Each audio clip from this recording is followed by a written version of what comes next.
And welcome to the Voicefluencer Show. I'm Teri Fisher, and I'm thrilled to be able to share the stage here with Scott Sandland. He's the CEO of Cyrano. He's otherwise known as the Hypnotizer. He was on the Voice Stand a couple weeks ago, and it was great to have him there and to learn a little bit about what he is doing.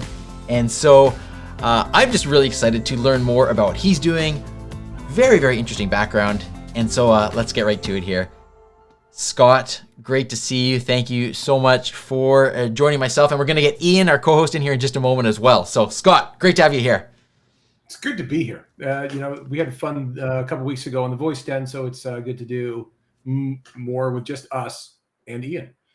Amazing, amazing. Well, let's start off with some background. So for those that may not know you, can you give us your story, basically, your background? What's your story? How'd you get into doing what you're doing?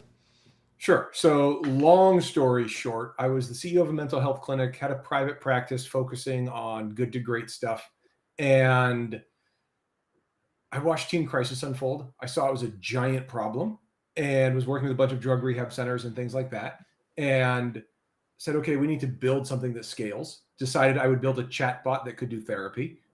Figured out that that wasn't going to work well. And the reason it wouldn't work well was because chatbots were optimized for accurate, complete, brief responses, which is the opposite of effective communication. Effective communication is about listening and paying attention to the audience and customizing a message based on what matters to them.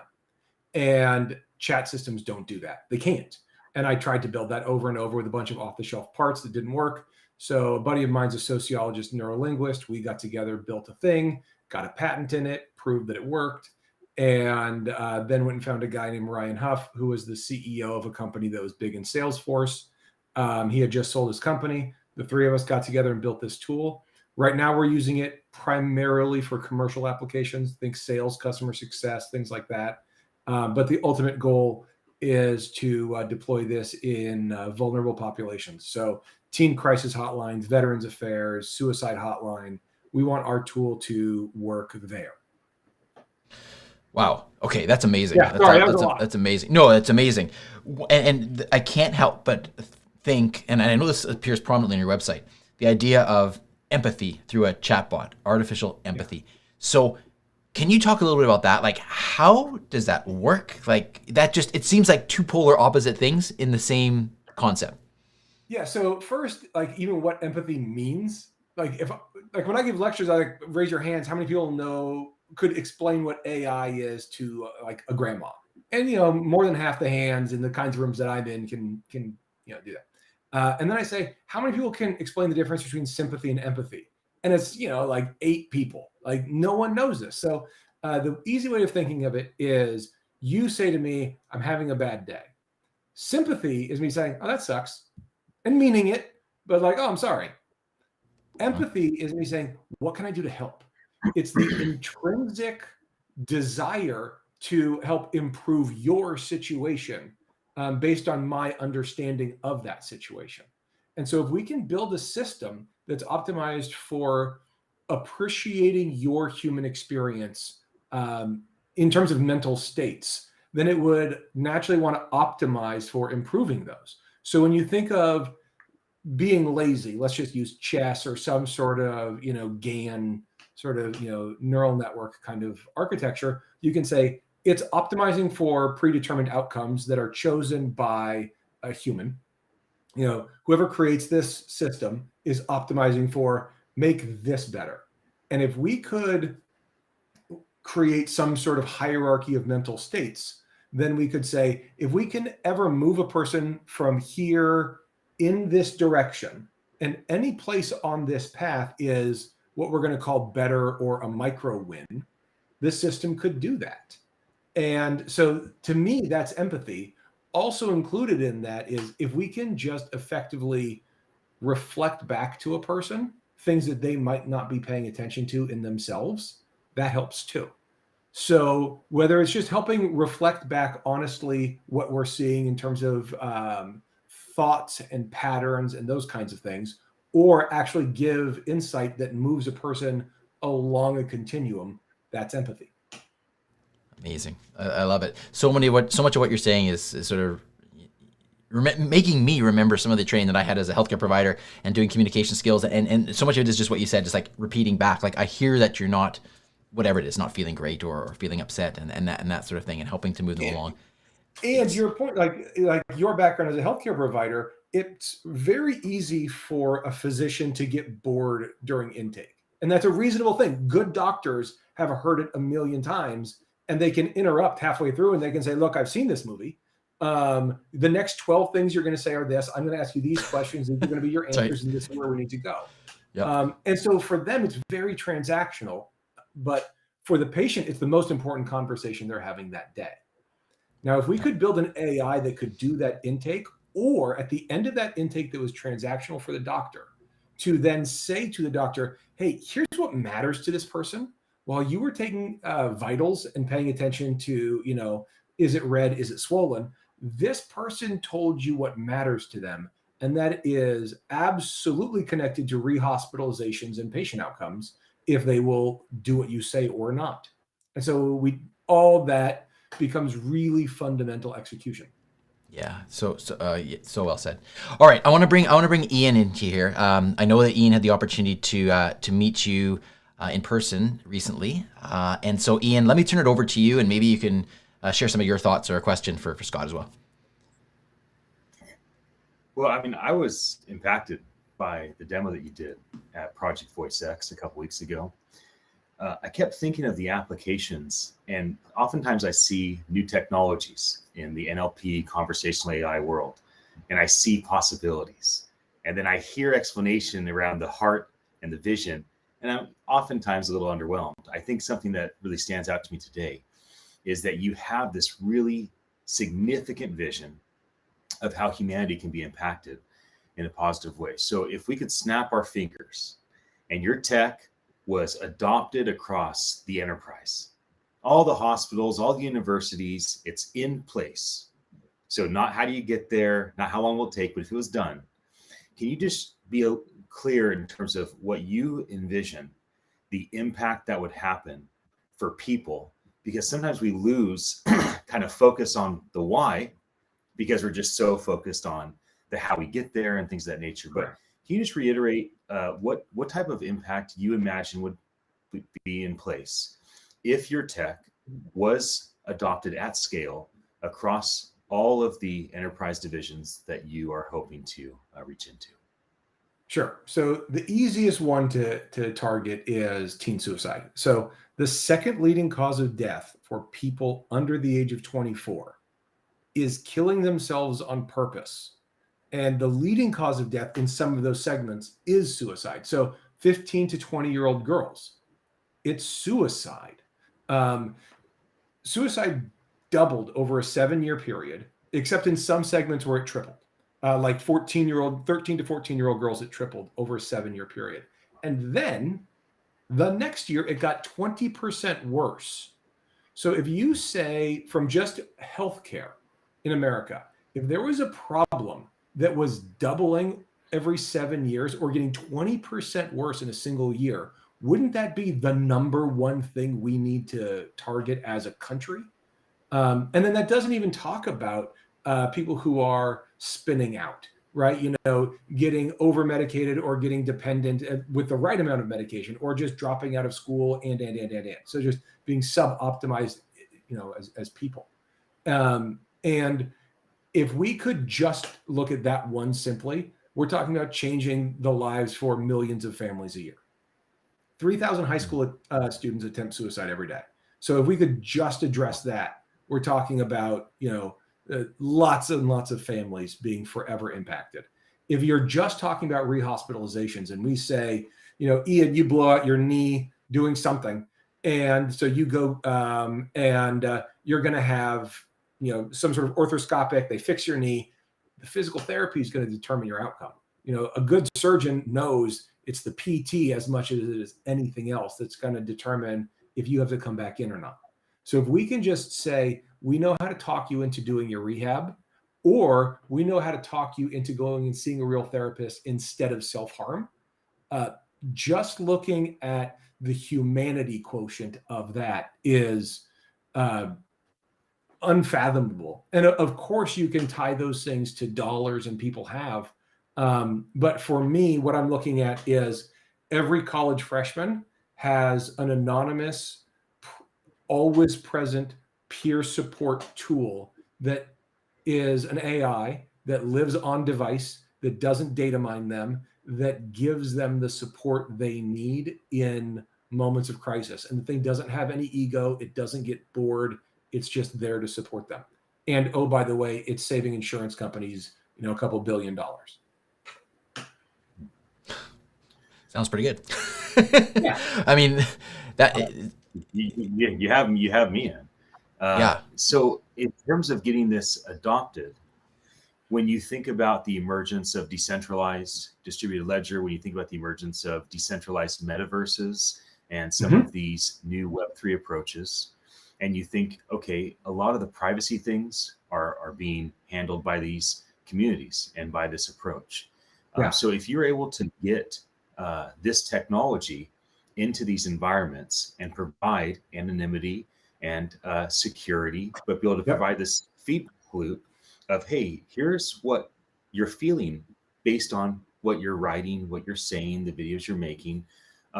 When you think about the groundswell of the tech being adopted, how, in your mind, what is the bridge to get the tech that's been created and the opportunity and the impact that would get there? How do you get there? Like, what partnerships do you need? What introductions might you need? Who would you want to talk to in order to make these things happen? I need to talk to people who are having high value conversations, because that's where this thing's useful. This is not useful in a drive-through. This is useful when people are having high value conversations.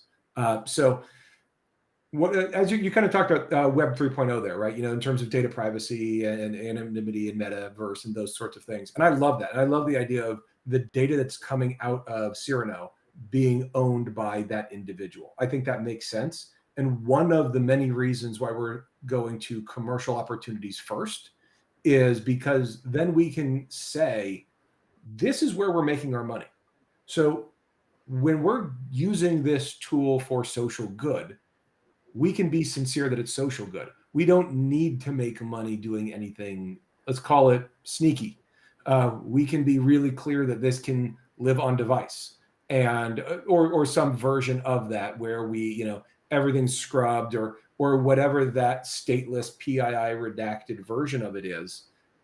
Everything we're building is built under the assumption that you're going to own your data. And then, so Ian's using this tool because he's a college sophomore from the Midwest, and now he just went to USC, and it's huge and intimidating, and he feels kind of fish out of water. And so he's using this app, and he's not, it's subclinical. He's not in danger of hurting himself. He just wants someone to listen. So the tool does that. Great. And then Ian can say, hey, I want to sell this psychographic fingerprint of me to these advertisers, to these companies, because I'm choosing to, because then it makes my experience with their brands better, because they know how to connect with what matters to me. That's interesting. So you're getting into some of the more commercial applications. We've talked a lot about sort of the healthcare stuff, but you also say you do a lot of commercial stuff. Can you give us a sense of, particularly for the listeners also that may not have experienced this, where do you see the use cases in the commercial applications? Sure. So like I said, high value. So retail, automotive, real estate sales, financial planning, places like that where there's a lifetime value connected to this, and it's a longer sales cycle. It's a longer conversation, headhunting and recruiting, those kinds of places where understanding the person actually matters, and understanding what matters to the person is important to the LTV. That's great. What if you could have it adopted like across every single podcast in all of Spotify or all of Apple Podcasts or all of Google Podcasts? Because if you think about someone like a Joe Rogan, Joe might benefit from some of this knowledge. Maybe it's limited because he's the host, but then Joe's brought on almost 2,000 people, right? Sometimes he has more than one person. And these people might really, really be impacted by the sense that they're not just on a platform, but they're actually being understood and to have that come back to them in a feedback loop. So if I thought about this being adopted by every single podcast across these platforms, full access, full visibility to the guest, partial access, partial visibility to the host, how that may actually transform the appetite for people to want to jump into environments like a podcast, because all of a sudden they have access to understand themselves better, not just because they went and sat on the couch and had some psychotherapy, but because they went and had a real human to human connection. And it wasn't just that they had attention or accolades or being noticed, but they actually got to notice who they were, and they got this more in-depth understanding of how they tick. Especially using a Joe Rogan podcast, something that's longer form, where they're off talking points, right? Because if you're talking about somebody on CNBC, that thing is so scripted that you're not really getting much out of the person. You might as well be reading their dating profile. But when you're talking about, something where it's a genuine conversation, it's a candid conversation between two people that are, fully present, or three people, or whatever it is, then you could take that fingerprint of that conversation and say, by the way, when you guys were talking about this topic, this is what your graph looks like. But interestingly, when the topic switched to this, your graph changed in these interesting ways. And the implications of that might be X, Y, Z. And so now all of a sudden you're creating, that's therapy. Therapy is tell me about your mother as the cliche, lazy stuff. And how does that make you feel? And those sort of like lazy Rogerian therapy, basic Freud Psych 101 stuff is because you're trying to understand how a person prioritizes and understands information and their world and opportunities. And so if we could say, when you talk about this, you feel empowered, self-actualized, and committed. When you talk about this, you start hedging everything. You start using a ton of softening statements, and you feel very associated with the problems rather than the solutions. So you're in your problem state when you're talking about this, and that's probably stressful for you. And if we could help you be more aware of your opportunities in that topic, you would feel better about that topic. And that is doable today. That is our tool with entity mapping done. And so all you need is the scale of those conversations. Yeah. Incredible.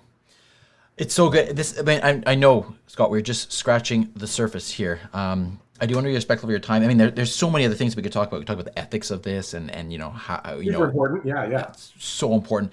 It's almost, we need to have some more time to do this. But what I want to do is I want to give you an opportunity to share with the listeners, if we have intrigued them enough, like I am now, where can they go to learn more about this? How can they see it in action? What are some resources that you would share?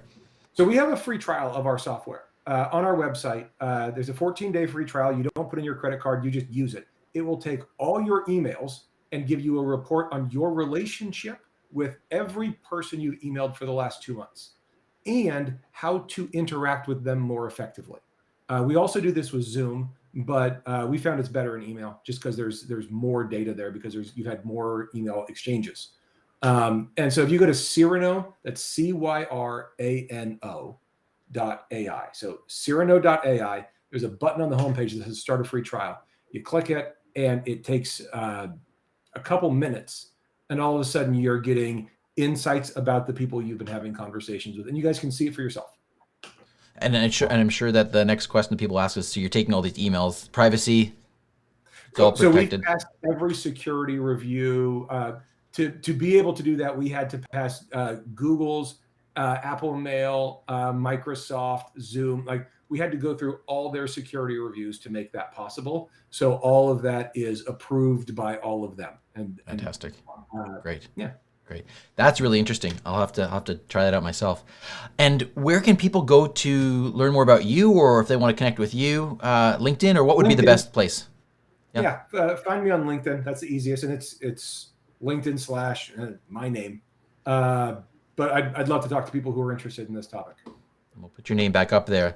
The Hypnotizer. I think we have to, before we let you go, we just have to clarify, why the nickname the Hypnotizer for everybody watching here? Yeah. So for a couple years, I was the youngest clinical hypnotherapist in the world. So to date myself, I was the Doogie Howser of hypnosis. That's awesome. And that's what people called me because of what I look like.